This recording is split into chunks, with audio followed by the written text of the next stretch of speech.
Pernahkah kamu mendengar istilah mafia tanah?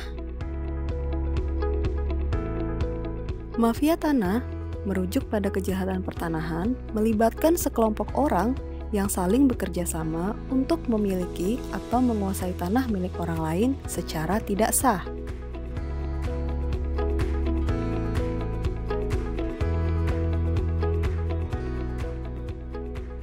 Mafia tanah kerap melibatkan pihak lain di berbagai instansi, seperti BPN, penegak hukum, notaris, pengacara, perangkat desa, dan penyandang dana. Modus yang dilakukan oleh mafia tanah diantaranya: 1. Memalsukan dokumen dan membuat sertifikat palsu. 2.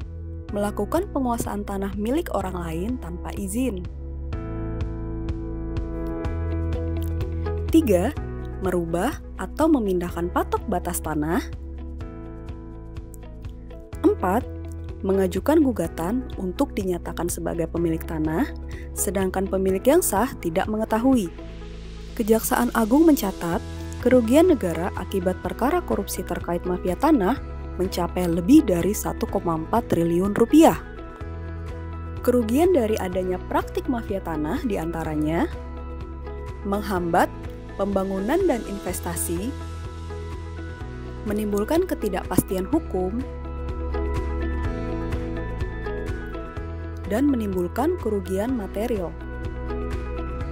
Kementerian Agraria dan Tata Ruang Badan Pertanahan Nasional bekerja sama dengan Kepolisian Negara Republik Indonesia dan Kejaksaan Agung Republik Indonesia membentuk Satuan Tugas Anti Mafia Tanah sebagai upaya untuk mengurangi kejahatan pertanahan. Partisipasi masyarakat diperlukan dalam upaya pemberantasan praktik mafia tanah. Langkah-langkah yang dapat dilakukan diantaranya menggunakan tanah sesuai dengan peruntukannya dan memasang tanda batas.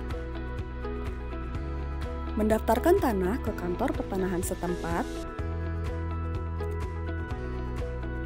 Tidak memberikan sertifikat tanah kepada pihak yang tidak berkepentingan. Mencari notaris yang terpercaya. Bertemu dengan penjual atau pembeli secara langsung.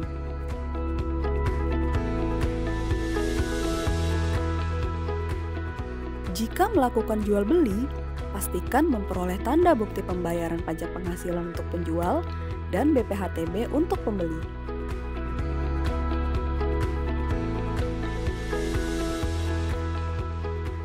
Mari waspada terhadap sindikat mafia tanah.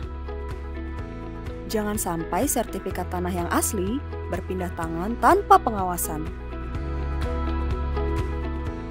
ATR BPN melayani profesional terpercaya.